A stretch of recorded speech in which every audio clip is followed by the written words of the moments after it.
ঈশ্বরের সঙ্গে একাত্ম হওয়ার উৎকৃষ্ট পন্থা হল পূজা অর্চনা। এর মাধ্যমে ঈশ্বরের প্রতি ব্যক্তির বিশ্বাস, শ্রদ্ধা প্রদর্শিত হয়। পুজোর সময় ঈশ্বরের প্রতি পূর্ণরূপে সমর্পিত হলে ইতিবাচক শক্তি অনুভব করতে পারবেন। এর ফলে মনে শান্তি ও সদ্ভাবনা থাকবে।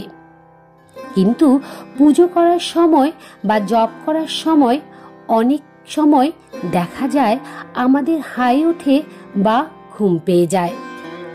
এই ঘুম পেয়ে যাওয়া বা হাই ওঠা কিংবা চোখে জল আসার অর্থ কি, এই নিয়ে একটি ভিডিওতে বিস্তারিত আলোচনা করেছিলাম।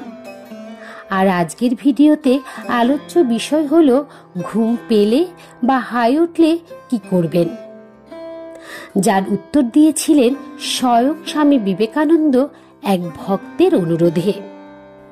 নমস্কার, ঈশ্বরতত্ত্ব চ্যানেলে আপনাদের সবাইকে স্বাগত।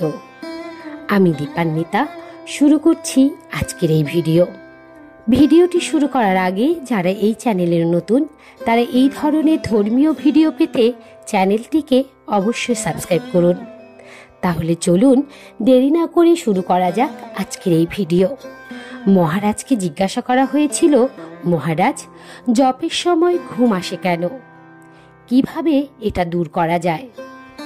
মহারাজের উপদেশ, হ্যাঁ, এটা একটা পরম শত্রু, যোগের বিঘ্ন। ঘুম পেলে চোখে জল দিয়ে বসতে হয়, এতে কিছুক্ষণের জন্য কাজ হয়। ঘুম পাওয়ার কারণ মন যেসব বিষয়ে সাধারণত ঘুরে বেড়ায়, ধ্যানের সময় মনকে সেসব বিষয় থেকে সরিয়ে আনা হয়। কিন্তু মনকে ধ্যেয় বস্তুতে রাখতে না পারলে মন অবলম্বনহীন হয়ে ঘুমিয়ে পড়ে। এটা দূর করার উপায় সর্বদা সজাগ ও সতর্ক থাকার চেষ্টা করা। মহারাজ, চেষ্টা করি, কিন্তু আবার কখন ঘুম এসে যায়, কি করব বুঝতে পারি না। মহারাজের উপদেশ, যে বিষয়ে ধ্যান করছি তাতে যদি তীব্রতা বেশি থাকে, অর্থাৎ তাকে পাওয়ার আকাঙ্ক্ষা খুব তীব্র থাকে, তবে কি আমরা অসতর্ক হতে পারি? যেমন বলা হলো, পাশের ঘরে মণিমুক্ত লুকোনো আছে। এ কথা জানতে পেরে চোর কি সেই ঘরে নিশ্চিন্তে ঘুমাতে পারবে? না, পারবে না। যতক্ষণ না সে সেই শিল কেটে পাশের ঘরে ঢুকছে এবং মণিমুক্ত লাভ করছে, ততক্ষণ সে নিশ্চিন্ত হয়ে থাকতে পারে না। সেই রকম যদি আমরা জানি আমাদের হৃদয়ে যিনি আছেন তাকে লাভ করতেই হবে, তবে কি আমরা অসতর্ক হতে পারি, ঘুমোতে পারি? তবে কি মহারাজ ব্যাকুলতার অভাবেই এরকম হয়? উত্তরে মহারাজ উপদেশ দিলেন, তাছাড়া আর কি বলবো। সেই জন্য সদা সর্বদা সতর্ক ও সজাগ থাকার চেষ্টা করা উচিত। চেষ্টা করতে করতে ক্রমে সেটা অভ্যাস হয়ে যায়, সংস্কার হয়ে যায়। আবার জিজ্ঞাসা করলেন সেই শিষ্য, ঘুম পেলে হেঁটে হেঁটে জপ করলে হয়? মহারাজের উপদেশ, তা করতে পারো, কিন্তু তাতে না হয় ঘুমকে তাড়ানো গেল, কিন্তু ধ্যান তো আর হলো না। ধ্যান মানে সব ইন্দ্রিয় নিজের কাজ থেকে বিরত থাকবে, আর মন শুধু ধ্যেয় বস্তুতে লেগে থাকবে। হাঁটলে তো আর ধ্যান হলো না। মহারাজ, ধ্যান জপের সময় আসনে বসেই জপ শুরু করা উচিত? না, কিছুক্ষণ পর করা উচিত। এই প্রশ্নের উত্তরে মহারাজ বললেন, আসনে বসে কিছুক্ষণ চুপ করে থাকতে হয়, মনের গতিবিধি পর্যবেক্ষণ করতে হয়। এভাবে মন কোথায় যাচ্ছে, কি করছে ইত্যাদি লক্ষ্য করতে করতে অশান্ত মন শান্ত হয়ে যায়, তার ছোটা বন্ধ হয়ে যায়। তারপরে জপ, ধ্যান বা পূজা করা উচিত। কিন্তু তার জন্য যতটা সময় দিতে হয় ততটা সময় কোথায়? ব্যস্ততা থাকলে কি এরকম সম্ভব? হয়তো তাড়াতাড়ি উঠেই উঠোন করতে যেতে হবে, কিংবা ট্রেনিংয়ের পড়া তৈরি করতে হবে।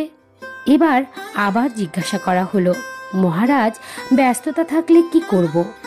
মহারাজের উপদেশ, কি আর করব, নোঙর টানব। আসল কথা হলো, যতটুকু সময় করছো না কেন ভাবের সঙ্গে করার চেষ্টা করবে।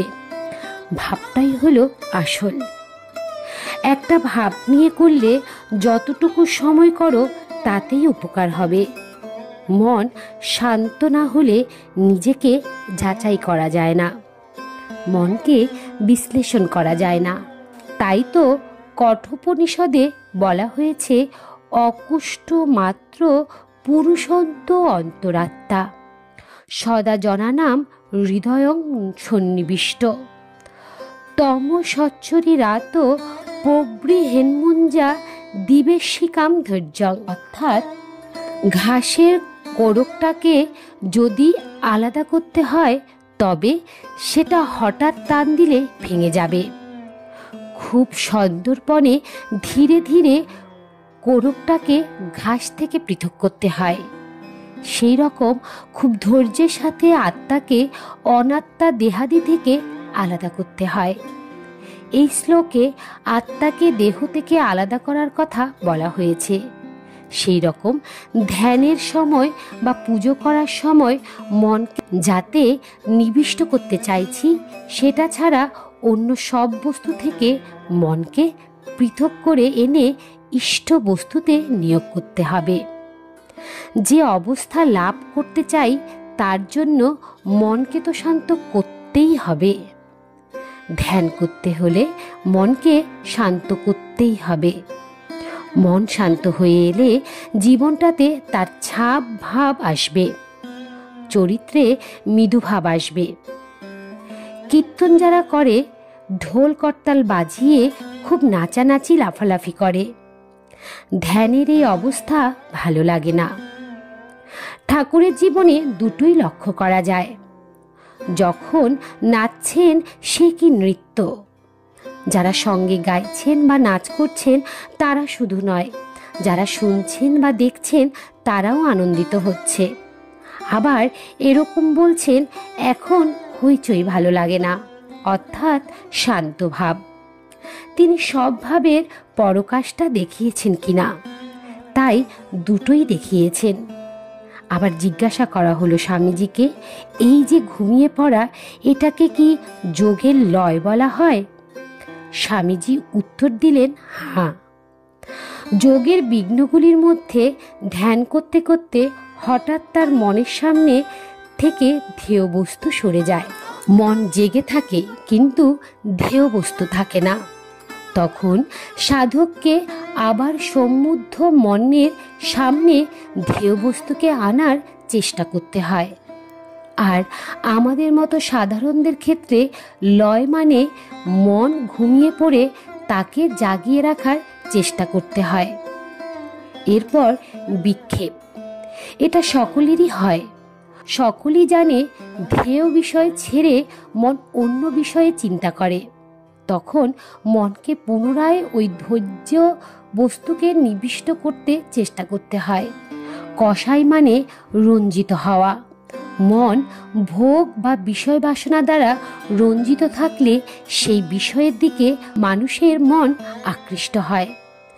বিষয়ের প্রতি মন যখন আকৃষ্ট হয়, মন যেন সে ব্যাপারে সজাগ থাকে। সাধক একটু অগ্রসর হয়ে সাধনের বিন্দুমাত্র আনন্দ পেয়ে সেখানেই আনন্দ আস্বাদন করতে লেগে যায়। কিন্তু মনকে শাসন করে বোঝাতে হবে যে আমাদের উদ্দেশ্য আরও অনেক দূর। সমপ্রাপ্ত হলে মন আর বিচলিত হতে পারে না। অর্থাৎ যে উন্নত অবস্থায় মন উঠেছে তাকে সেখানে ধরে রাখার চেষ্টা করতে হবে। তবে আমাদের হতাশার কিছু নেই।